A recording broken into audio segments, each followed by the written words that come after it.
तो हेलो दोस्तों, स्वागत है आप सभी का आपके अपने चैनल एक अभियान एक प्रयास पे।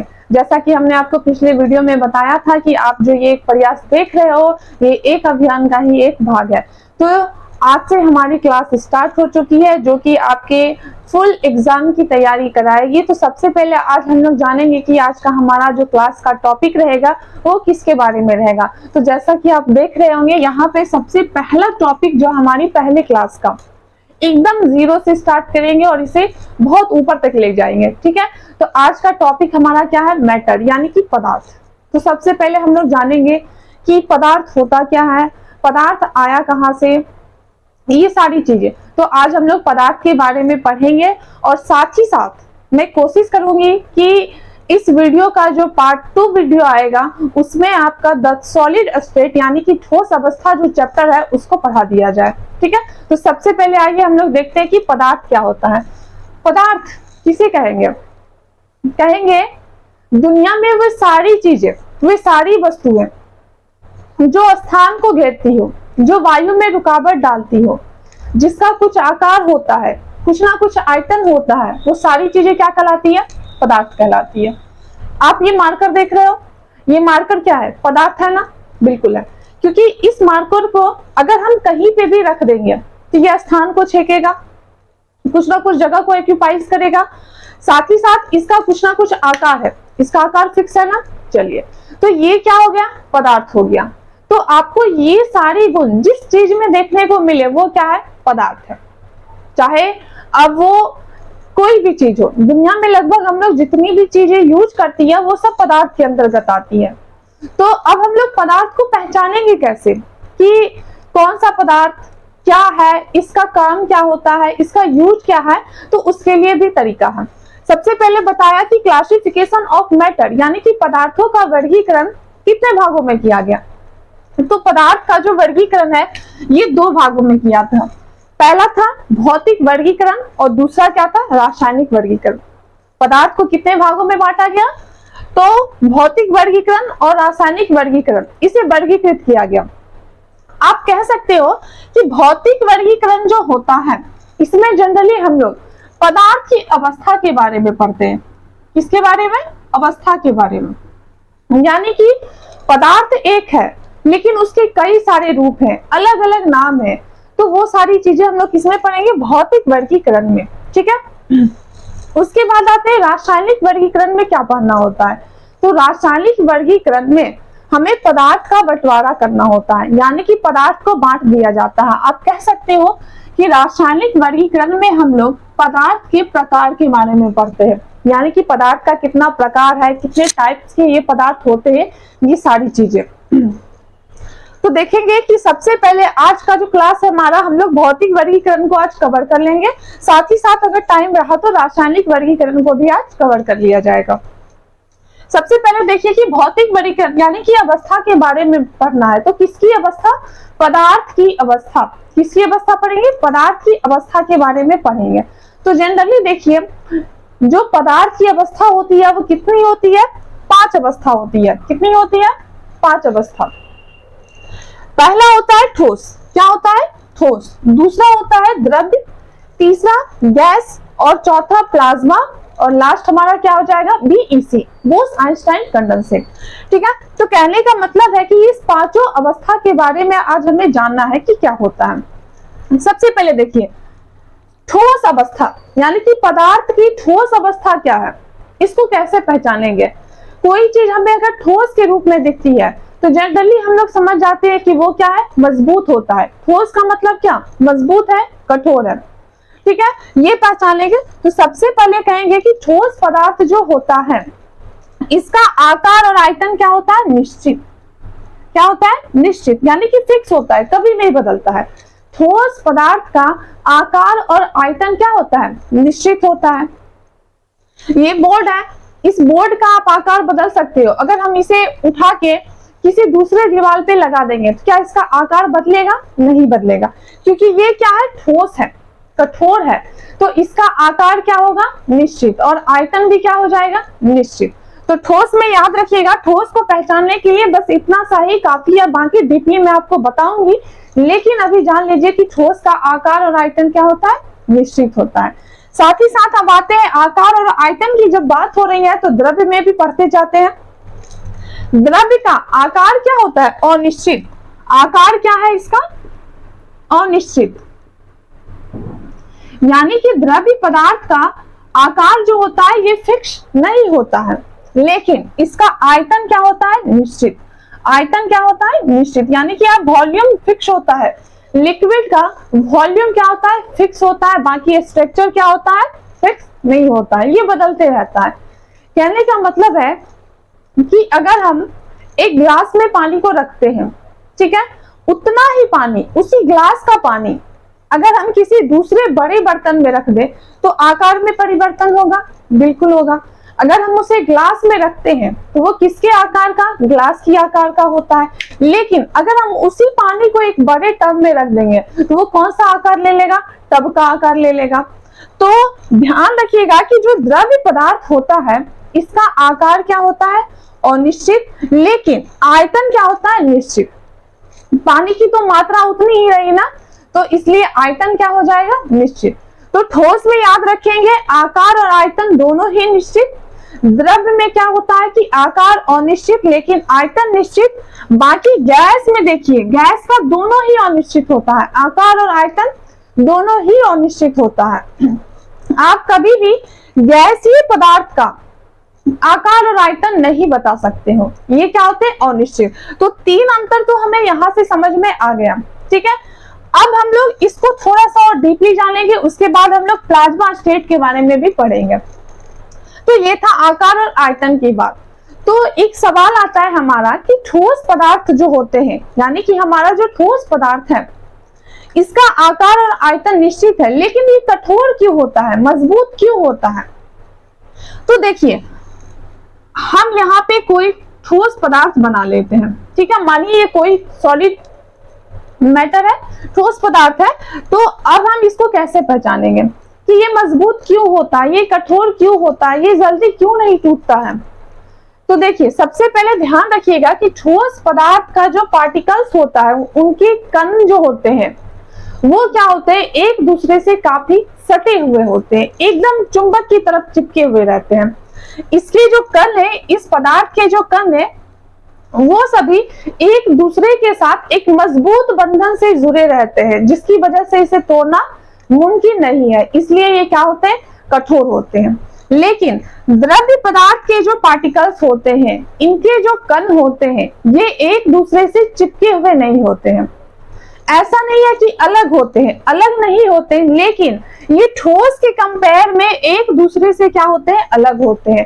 ठोस पदार्थ के कण जो होते हैं वो एक दूसरे से काफी चिपके होते हैं, लेकिन द्रव्य पदार्थ के कण एक दूसरे से चिपके हुए नहीं होते हैं।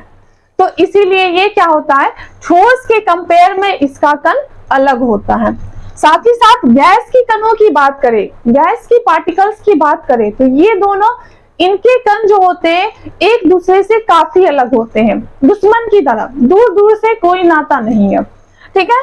तो जैसे कि मानिए एक पत्थर है, तो उस पत्थर को हम लोग पीटते हैं बहुत जोर जोर से, तब जाके वो टूटता है, या टूटता भी नहीं है।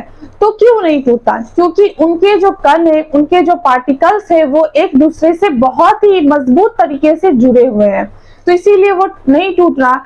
लेकिन आप समझिए कि पानी जो होता है, अगर हम पानी में किसी भी चीज को डिसॉल्व करते हैं, वैसी चीजें जो उसमें डिसॉल्व हो सके, तो अगर हम उसमें जो डिसॉल्व करते हैं तो वो क्यों हो जाता है? क्योंकि पानी का जो कण होता है, जो पार्टिकल्स होता है, वो एक दूसरे से क्या होते हैं? अलग होते हैं।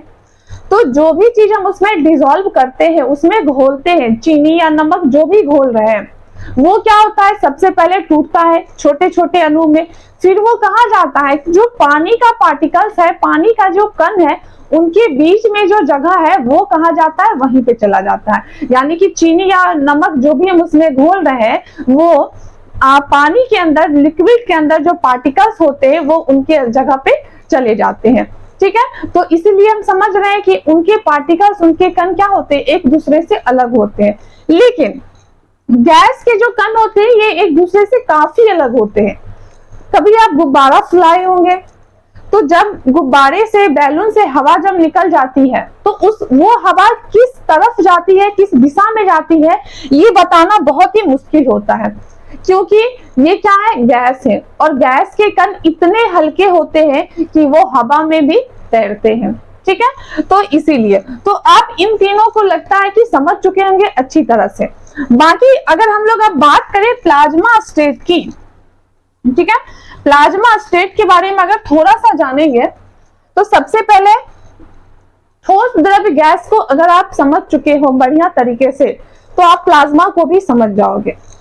देखिए, हम यहाँ पे कुछ आइस का टुकड़ा लिए हैं, ठीक है, ये क्या है, हमारा बर्फ का टुकड़ा है, ठीक है, ठोस के रूप में है, बर्फ का टुकड़ा है तो किसके रूप में, ठोस के रूप में। अब हम इसे मेल्ट करेंगे, पिघलाएंगे।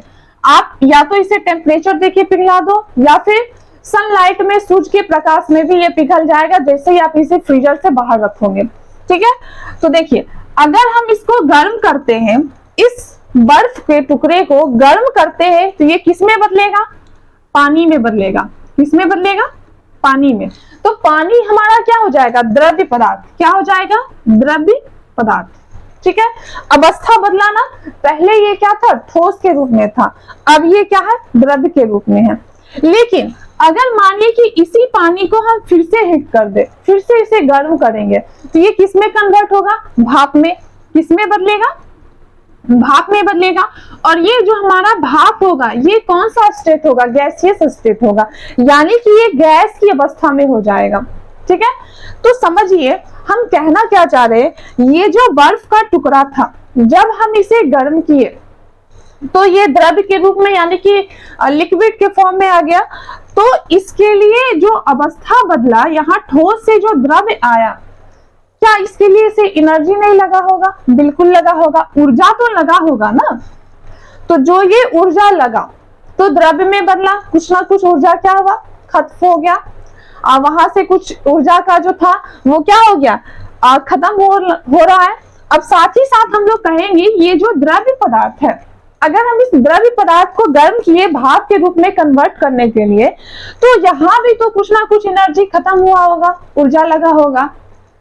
तो अब बताइए कि ये जो है हमारा ठोस पदार्थ था, इसको जब द्रव्य में बदले तो ऊर्जा लगा, फिर द्रव्य से गैस में बदले, फिर से ऊर्जा खत्म हुआ। लेकिन अब हम कहेंगे कि इस गैसीय पदार्थ को भी गर्म कर दो, इस गैसीय पदार्थ को भी गर्म कर लेते हैं। तो जब हम इस गैसीय पदार्थ को गर्म करेंगे, भाप को स्टोर करके अगर उसको फिर से गर्म करना चाहेंगे तब क्या होगा, तो इसमें जो बचा कुचा ऊर्जा रहेगा, जो बची कुची इलेक्ट्रॉन रहेगी, वो क्या होगी, मुक्त होगी। क्या होगी, मुक्त होगी। ऐसे अब इसमें कुछ बचा हुआ नहीं है, फिर भी जो भी कुछ बचा होगा वो अब क्या होने लगेगा, इससे मुक्त होने लगेगा। और ये इलेक्ट्रॉन, ये एनर्जी, ये ऊर्जा जिस अवस्था में मुक्त होगा उस अवस्था का नाम क्या रखेंगे, प्लाज्मा अवस्था। क्या हो जाएगा, प्लाज्मा अवस्था। तो उम्मीद है कि प्लाज्मा अवस्था समझ में आ चुका होगा। अब हम लोग थोड़ा सा आगे बढ़ते हैं। ये तो था हमारा ठोस, द्रव्य, गैस और प्लाज्मा के बारे में। बीईसी क्या होता है, बोल्स आइंस्टाइन कंडेंसेट, जो हमारी स्टेट होती है, जो अवस्था होती है, इस पे अभी खोज हो ही रही है। फिलहाल तो आपको इसे नहीं पढ़ना है, लेकिन ऐसा नहीं है कि इसे नहीं पढ़ेंगे तो कभी नहीं पढ़ा जाएगा। हो सकता है कि अगली पीढ़ी में या फिर अभी से कुछ समय बाद इस अवस्था के बारे में भी पूरी जानकारी दी जाए तो हम लोग इसे अच्छी तरीके से पढ़ेंगे। चलिए, अब हम लोग आते हैं, भौतिक वर्गीकरण तो खत्म हो गया और साथ ही साथ अब हम लोग पढ़ेंगे रासायनिक वर्गीकरण को, यानी कि पदार्थ के प्रकार के बारे में, पदार्थ की कितनी प्रकार होती है ये पढ़ेंगे। तो सबसे पहले पदार्थ को दो भागों में बांटा गया है, शुद्ध पदार्थ और अशुद्ध पदार्थ। ठीक है, शुद्ध पदार्थ और अशुद्ध पदार्थ, प्योर सब्सटेंस या फिर मिक्सचर। अशुद्ध मतलब मिक्सचर यानी कि मिश्रण बना होगा। ठीक है, तो शुद्ध पदार्थ क्या होता है इसको समझिए। शुद्ध मतलब जो पूरी तरीके से प्योर है, जिसमें किसी भी तरह की कोई भी मिलावटी नहीं है, वो क्या होते हैं, शुद्ध होते हैं। तो यानी कि वैसा पदार्थ जो सिर्फ एक ही कणों से मिलके बना हो, वो क्या कहलाएंगे? शुद्ध पदार्थ कहलाएंगे। क्या कहा हमने? वैसा पदार्थ जो सिर्फ एक ही कणों से मिलके बना हो वो क्या कहलाएगा? शुद्ध पदार्थ कहलाएगा। सबसे पहले नंबर पे आप इसके अगर बहुत ही बढ़िया एग्जांपल लेना चाहोगे तो वो होता है हीरा, डायमंड। क्या होता है? हीरा। यानी कि हीरा जो होता है ये सबसे पहले स्थान पे आता है शुद्ध पदार्थ के रूप में। इसमें किसी भी तरह की कोई भी मिलावटें नहीं होती है। साथ ही साथ अगर दूसरे नंबर पे हम लोग कहें तो ये क्या होता है? ग्रेफाइट। क्या होता है? ग्रेफाइट। ग्रेफाइट आप लोग समझ रहे होंगे, जो पेंसिल की नोक में होता है, ठीक है, उसे क्या कहते हैं? ग्रेफाइट। और ये विद्युत का सुचालक होता है, ठीक है। तो दूसरे नंबर पे कौन आता है? ग्रेफाइट। और तीसरे नंबर पे आप कह सकते हो शुद्ध सोना। क्या कहोगे? शुद्ध सोना, प्योर गोल्ड। यानी कि जो हमारा गोल्ड होता है ना 24 कैरेट का, वो गोल्ड, ठीक है। 24 कैरेट का गोल्ड जो होता है ये शुद्ध सोना है, ठीक है। इसमें किसी भी तरह की कोई भी मिलावटें नहीं होती है। तो समझ में आया शुद्ध पदार्थ किसको कहेंगे? वे पदार्थ जो सिर्फ एक ही कणों से मिलके बना हो या जो एक ही प्रकार के कणों से मिलके बना होता है उसे क्या कहते हैं? शुद्ध पदार्थ कहते हैं। पहले नंबर पे आप हीरा को याद रखिए, दूसरे नंबर पे ग्रेफाइट और तीसरा नंबर हमारा क्या हो जाएगा? 24 कैरेट का गोल्ड यानी कि शुद्ध सोना, ठीक है। चलिए, तो सोना के बारे में भी हम आपको डीपली से बताएंगे, फिलहाल आप इतना याद रखिए। दूसरा हम लोग पढ़ते हैं कि पदार्थ का जो दूसरा प्रकार है हमारा वो क्या होता है? और शुद्ध पदार्थ या मिश्रण। ये बहुत ही आसान है। वैसा पदार्थ जो कई तरह के कणों से मिलके बने होते हैं उसे क्या कहते हैं? और शुद्ध पदार्थ या मिश्रण।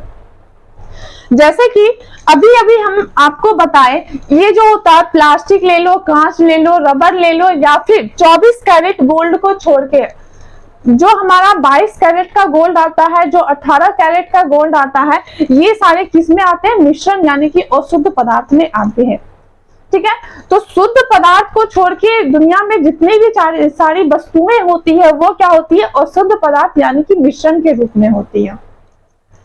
अब देखेंगे भाई कि ये जो शुद्ध पदार्थ है और शुद्ध पदार्थ है इसे तो हम लोग समझ चुके हैं, लेकिन क्या इसके भी प्रकार होते हैं? तो बिल्कुल होते हैं।